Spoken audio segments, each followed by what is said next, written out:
How's it going, everybody? This is Andrew. Today I'm going to talk to you about handguns, but more specifically, I'm going to talk to you about concealed carry and open carry. Now, if you don't know what that is, concealed carry is where you have a handgun and it is concealed on your body or in your effects on you, i.e., it could be in a holster underneath your coat, or it could be in your waistband with your shirt over your jeans.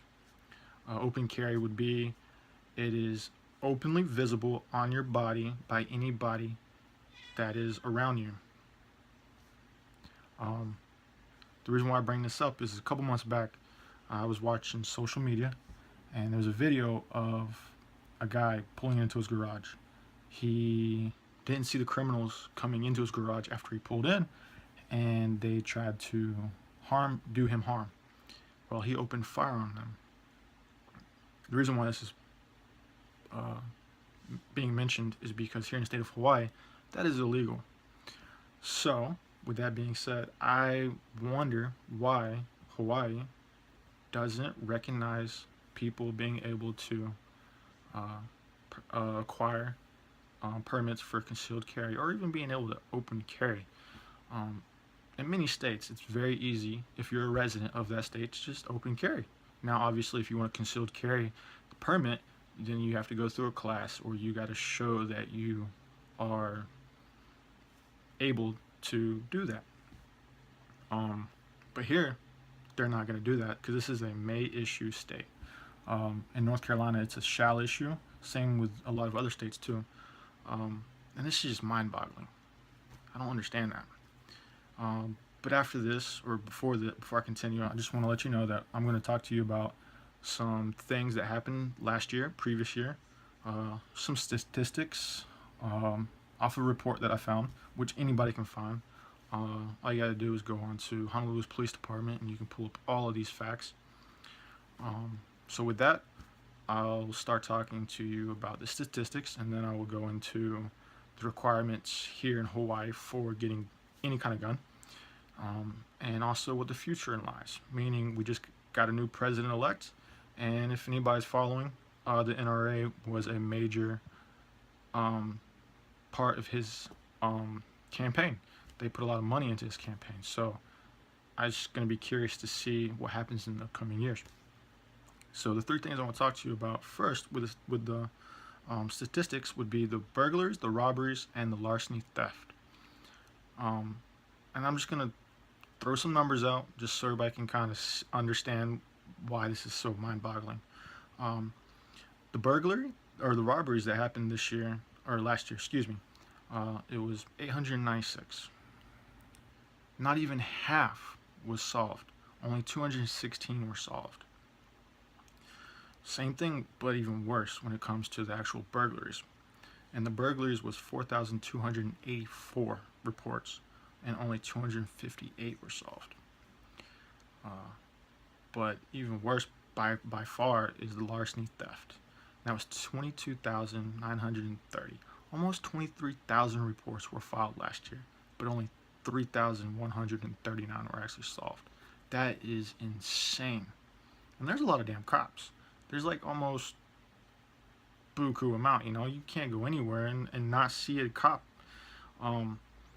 But so I threw out the numbers. Now I want to back up and I want to show you or give you the definitions of these words that I just said. So a robbery is a crime of taking or attempting to take anything of value by force, meaning holding a person by knife or gunpoint and saying, give me your cash, give me your wallet, give me your phone, give me your jewelry.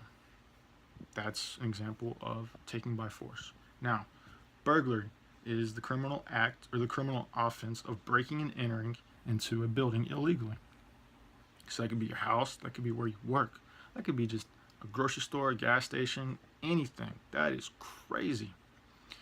Larceny theft.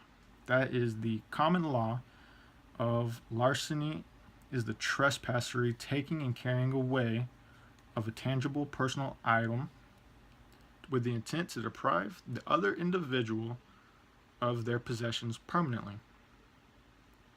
Somebody breaks in your house and they steal your wife's rings that were passed down from her great great grandmother. Never gonna see that again. That's retarded. 22,000 and only 3,000 were solved. That is retarded. What the heck happened? And if people were allowed to carry handguns, maybe some of this would be less. Maybe all of this wouldn't have happened. So, in the state of Hawaii, to own a gun here, either it be a long gun or handgun, you have to fill out a form. You have to get waivers for your health, mental specifically. You got to go down to the HPD. You got to file them. You got to wait 2 weeks, and you got to come back and you got to pick them up. Then you're able to buy handguns, long guns. But if you want a handgun, you also have to attend an 8-hour class. 8-hour class, and I think 3 hours, 4 hours of actual range time. That's pretty good. I think that was in the right step. Now they should probably take a little bit more and say, hey, that's just to do open carry.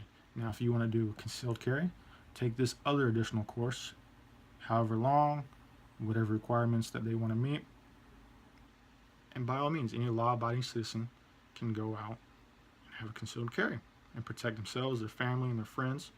Or the average Joe can just go get his handgun permit, which I said is like 8 hours, and open carry, and be knowledgeable and know how to use that weapon. But they don't want to do that.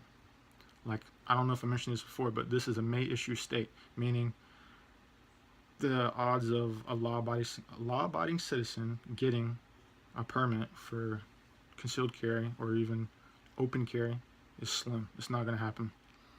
I just think that is retarded. North Carolina, I can go home right now and I can open carry all day long. But if I want to do a concealed carry, then I would have to fill out an application for a permit so that I can concealed carry. Pretty freaking easy, pretty simple. But then again, as long as you're a law-abiding citizen, it should not be hard. But then again, on the other flip side, you got criminals that do it every single day. Why can a criminal do it, but a law-abiding citizen cannot? That is retarded. I can't wrap my hand around that. Which brings me to my third topic, and that is Donald Trump. The NRA funded his campaign big time. And he is pro Second Amendment. So, with that being said, there's going to be a lot of changes in the upcoming years. Not only because he's going to be the president, but also this last year has been very brutal with all these mass shootings and all these guns going to schools and all this other stuff. So in the upcoming years, it's either going to get really tight in some areas and slimmer in others, or it's going to get super tight, meaning everybody that owns guns is going to get put on a registry. Who knows? Time will only tell. There's an old saying, and it's, I'd rather be judged by 12 than carried by 6.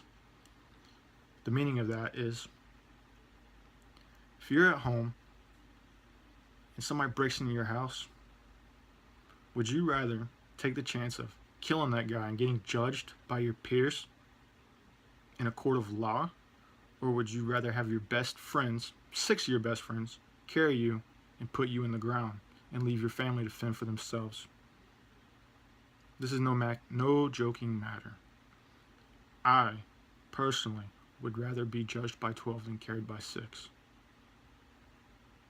Everybody let that sink in for a little bit. Now that that's sunk in a little bit, I want you to rethink this whole evolution of what I just mentioned. And I'll see y'all soon. Have a good night, everybody.